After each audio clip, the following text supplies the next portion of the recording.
I'm pleased to have Lord Donrossil, also known as Andrew Morrison, uh, to speak with us today. Andrew is shown on the left, and he is speaking uh, to our chief, who's on the right with the feathers in his cap, the three feathers, and another there in the middle. Other friend, I do have a friend named Bartley Payne. So I'm going to leave the picture up here. And Andrew, if you would like to address us, we appreciate you as a friend and as a friend to the Clan Cunningham. So, All right, am I unmuted? Can you hear me? yes. Okay.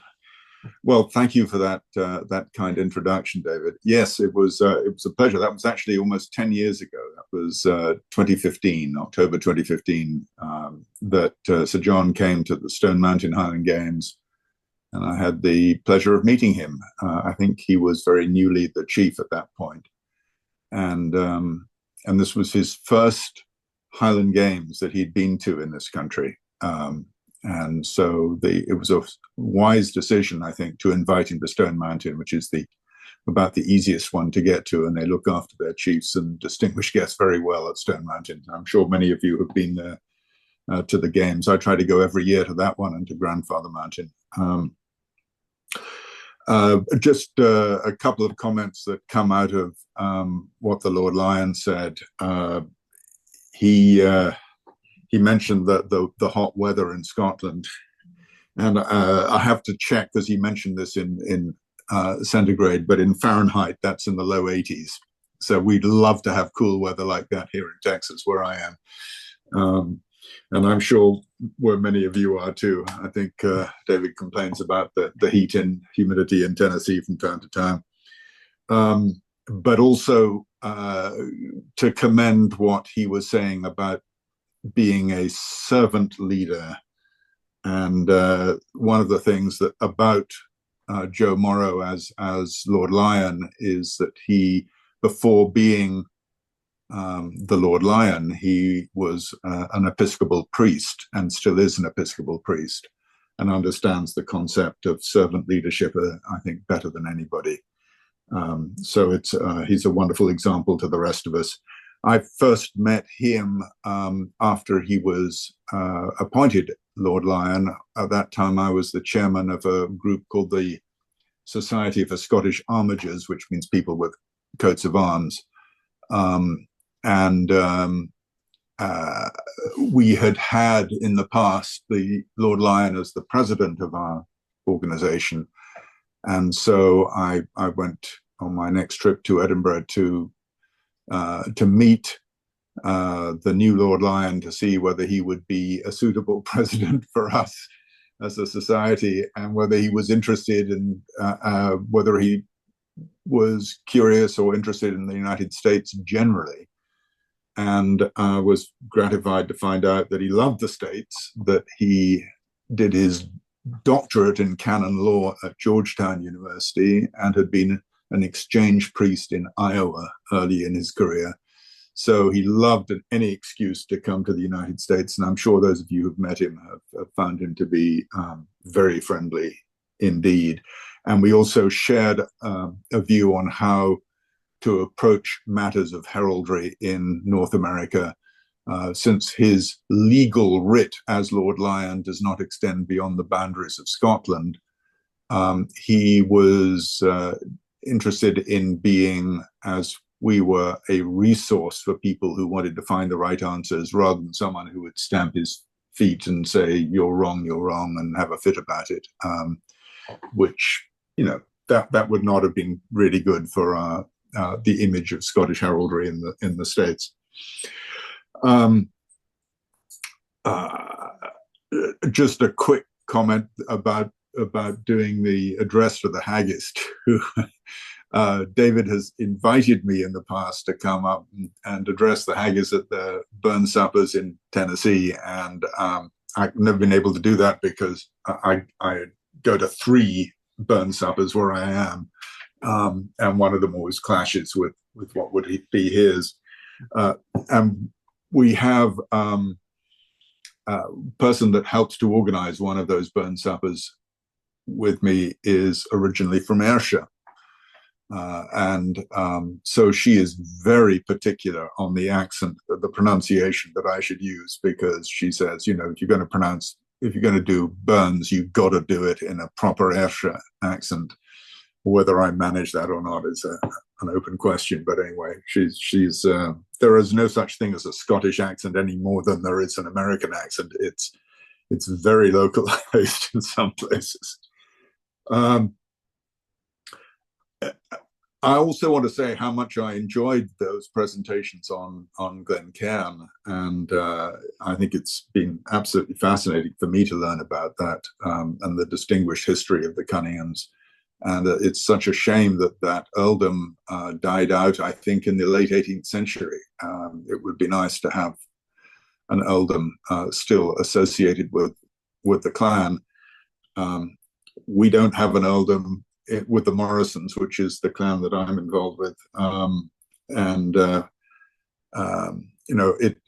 You guys from the lowlands, from Ayrshire and so on, you have lots of earldoms and dukes and bits and pieces, but we like to say we have the Duke because the John Wayne was a Morrison, so his birth name was Marion Morrison, and for some reason the folks in Hollywood decided that Marion Morrison was not macho enough to be a sort of cowboy hero, so they had him change it to John Wayne.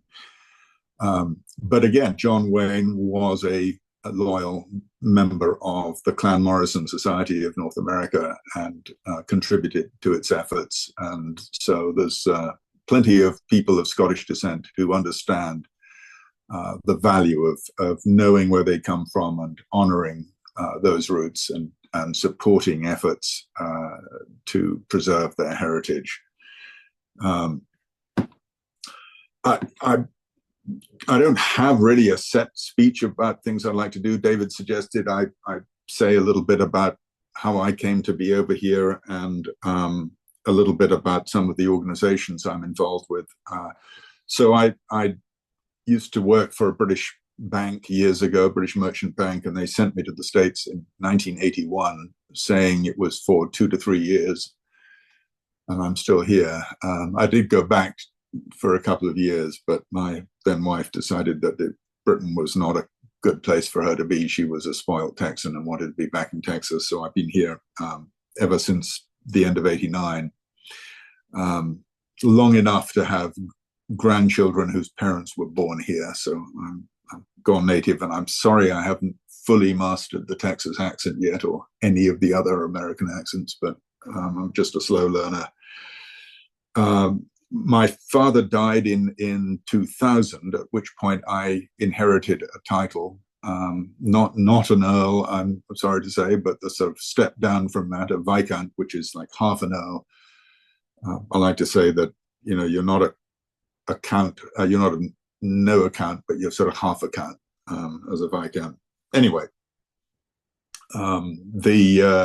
that kind of brought me to the attention of groups like the Society of Scottish Armigers, and one year I then went on vacation to Scotland with my kids and came back to find I'd been elected chairman of the group. So there's a warning in there about American organizations. I found that if you fail to attend one of the meetings, you might get elected into some office or other. I have since managed to pass the chairmanship of that group on to the current Earl of Eglinton, Abe Montgomery, of course, Hugh Montgomery. And I'm not sure if he understands that the architect of the Isle was famous for murdering another Earl of Eglinton. I think I might have to keep that secret from him. But anyway, I was able to pass it on to Hugh, and Hugh said, well, he'd take it as long as I agreed to be the vice chairman. So I'm back being the vice chairman, and that's all well and good. But then I've also joined certain other organizations. The Standing Council of Scottish Chiefs is the main one, and I'm not the chief of the Morrisons. That's my little cousin who's 21-year-old student at Glasgow University studying robotics and artificial intelligence. And that's so that's young Alistair. He's the chief, but they asked me to be on the council anyway, and I'm currently the vice convener, which is like being a vice chairman again of the standing council, and that's probably the main organization that I focus on now, and I sort of represent the Standing Council of Scottish Chiefs in North America. So if you've got some complaints about it, forget what I just said. The other two organizations, just to give them a quick plug, are the American Scottish Foundation, which is very much a New York-based organization, and awards the Wallace Awards every year. We have a dinner for that. The American Scottish Foundation is also principal organizer of Scotland Week, one of the principal organizers of Scotland Week in New York, and organizes the great parade up Fifth Avenue on the Saturday, the Tartan Day Parade. So if ever you've been up there, that's you can thank Camilla Hellman and the folks at the American Scottish Foundation for a lot of that. They're prime movers, and Camilla particularly is a prime mover in that. And finally, Scottish Heritage USA, which I'm a director of, and Scottish Heritage USA is a great organization for individuals to join.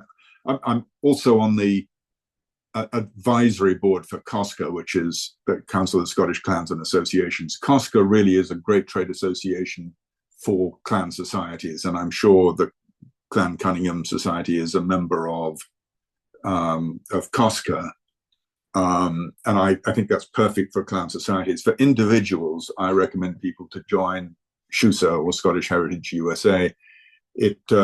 It has an association with the National Trust, so if you join Scottish Heritage, you also get a membership in the National Trust for Scotland, which gets you in free to all National Trust properties in Scotland and in England. National Trust in England has an arrangement with the National Trust of Scotland, so that you can get into the properties in either case. And it also gets you a membership. You get copies of the Scotland magazine, which is a wonderful magazine. So you get that for free as well. So there's a quick plug for the organizations I'm involved with. And I'm not sure really what else I wanted to say from a sort of fixed standpoint. I will give a quick plug to the fact that I am trying to produce 2 books right now. One of them is a literary project, and will be on my website at some point, website being dunrossil.com. And that will only be of interest to people who have obscure interests in poetry and Episcopalian theology and things like that. And the other one is going to be about the making of a Scottish clan chief, with using our own clan as an example. And we'll talk about Morrisons, but we'll also talk about what are clans, what are chiefs, who gets to decide what's a clan and who's a chief. A little piece on the Lord Lyon and on heraldry and on the Standing Council of Scottish Chiefs. And I'm hoping that'll be of interest more broadly when it comes out. I'm hoping to have it ready for the Stone Mountain Highland Games, because I've been asked to give a talk on that on the Friday before the games. So I hope to see some of you there, and I hope to have a book to be able to sell you at that point as well. Other than that, I don't have anything official to say. I just would welcome any questions if there are some. If anybody has any questions for Andrew, you can type them in here. I don't see any right yet, but Andrew is always at, I would say, the major games. Would that be fair? He will be at Grandfather Mountain coming up in a few weeks, and then he'll be at Stone Mountain. Do you do Pleasanton, Andrew? I have never done Pleasanton. The Standing Council, I should say that before the Grandfather Mountain Games, which I know are in about 3 weeks, We leave for Scotland on Wednesday, and we're going to be there in Edinburgh for a week because we have the annual meeting of the Standing Council of Scottish Chiefs on the 1st of July. We have a board meeting the day before. So I will be seeing the Lord Lyon at that because he will be coming to address our annual meeting and also joining us for lunch. And then I'm going to run down to England briefly. I have a daughter in London, and then get back here for about 2 days before heading out to Grandfather Mountain.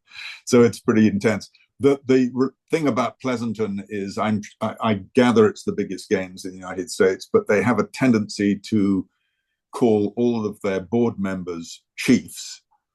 And the Standing Council of Scottish Chiefs is a little particular about what's a chief and what's not a chief, and who can really wear 3 feathers and who can't. And so there's a little bit of friction there, and they're not very happy about that. So the 2 big games that I go to every year are Grandfather and Stone, and I'll usually go to another 2 or 3 somewhere around the country. And last year I went to one in Arizona and one in Colorado, and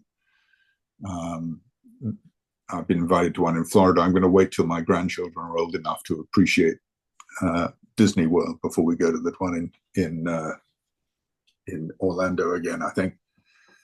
But it's fun. I love going to these games. I love meeting everybody. And when Joe Morrow talked about how sovereignty, he alluded to the old tradition that sovereignty rests with the people in Scotland. That's the concept behind it. And if you've read the Declaration of Arbroath, it says that it doesn't matter what the Pope does with a King of Scots. He can, if he replaces a King of Scots, it doesn't make any difference because the Scots will just raise up the same king again. And it's the people in Scotland with whom sovereignty finally rests. And I think that's a great principle to remember. And Grandfather Mountain is very much, for me, the games of the people. All the clans are there, and it's a tremendous experience, just walking around and meeting everybody. So hope to see some of you out there. Do introduce yourselves if you run into me up there. Say hello and say you're proud members of Clan Cunningham. There will be a dram waiting for you at the clan tent. I know you don't drink very much, so I know it'll be hard to force it down, but just kidding there. There's one question here from Leslie Tash, who is our newsletter editor, and she says, what kinds of things do they discuss at the Standing Council of Scottish Chiefs? She said, sorry if you said that and I missed it. So, well, it's a good question. I mean, one of the main issues that concerns the Standing Council over the last couple of years has been that we used to have a sense of who the clans were that had chiefs and therefore had someone who was in the head of that clan who could then be invited to join the Standing Council. And, I used to try to explain to people, well, not every Scottish name is a clan name. And the 2 most common names in Scotland are Smith and Brown. And Smith is a profession, and you get Smiths everywhere. And Brown is a hair color, and you get brown hair everywhere. So not all names are associated with a clan or family, with a kindred, as it were. And now there are people trying to organize a Clan Smith and a Clan Brown. And the ceremony we have at the Alamo every year in San Antonio, someone went up and laid a wreath on behalf of Clan Smith. Well, so this notion of what we call aspiring clans, where a society is formed in the United States over a surname that has never had any kind of cohesive nature to it historically, unlike Cunningham's or Morrison's, is a concern. And then, when I mentioned this to Lord Lyon at one point, he said, well, if I want to go and name somebody the chief of the name and arms of Smith, maybe I will. And he was kidding, but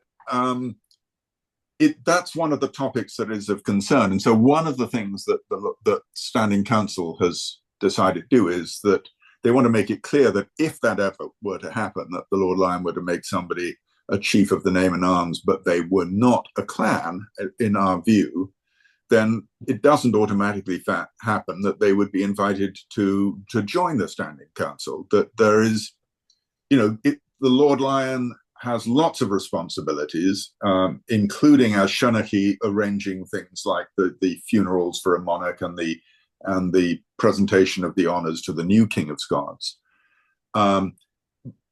Obviously, he's the chief judge of heraldry, but it is not his responsibility to decide who's a clan and who's not, or who's a chief and who's not. He has invented, recent Lords Lyon have invented this term chief of the name and arms. And so arguably he can decide who is the holder of the undifferenced arms, and his term for that person who has the undifferenced arms of a name is therefore to be called the chief of the name and arms. But that doesn't make them a clan chief as such. So the Standing Council is more interested in taking that responsibility itself. And one of the ways that it wants to do this, to encourage a respect for authenticity rather than simply just to encourage any name to come out, is to use the insignia of the Standing Council, which is the 3 feathers. And as you may know, only a chief of the name is entitled to wear 3 feathers in their cap.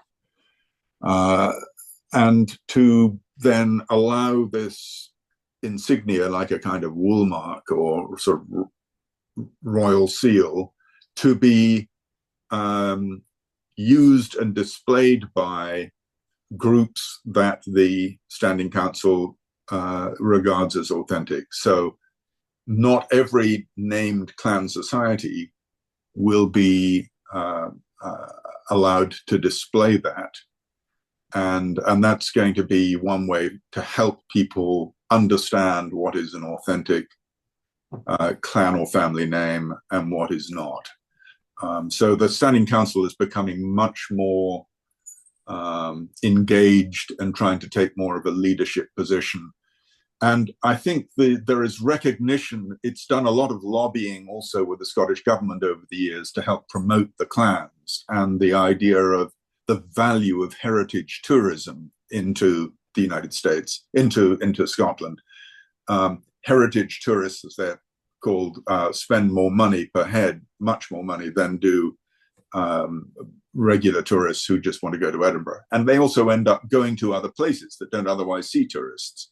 So Glencairn probably doesn't get Japanese tourists coming to it, but it'll get Cunninghams. The idea is that people who are there to find out where they come from will go to explore more of Scotland than the typical tourist might.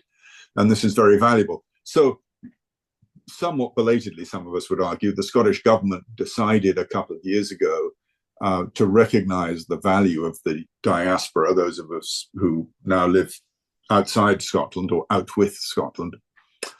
And they say there are 50 million Scots worldwide and only 5 million in Scotland. So we are the tail that should wag the dog in this case in many ways. And Scotland has finally come to accept that this is a valuable resource to Scotland itself. And they launched something called the Scottish Connections project.